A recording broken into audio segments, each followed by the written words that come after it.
kinabuhi. Amen? Dili lang mutubo. Ang sunod, mahamtong pa nga kinabuhi. Amen? Kaya dili lang kay mahamtong, mag-awas pa nga tawhanong o kining Diyos ng kinabuhi. Mag-awas.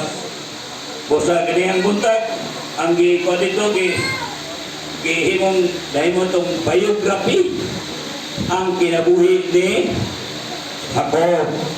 Unsa man si Jacob, imong makita nga perti siya pagka tangilog. Ang kahulugan o Jacob, tangilog. Unsa na sa English, supplanter, tangilog, magpintahoso ang kinabuhi ni Jacob. Ang iyahang magulang pagbuwa di hawid yun siya sa kiting sa iyang magulang.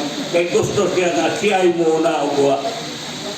Ingon ani ang kinabuhi sa tao. Apan sa diha nga nagadamanam. Pagtubo siya ko, gitransforma siya sa Ginoo. Sa una tangilog, apan karon nahamtong na ang kinabuhi niya ko, siya na ang manalangin.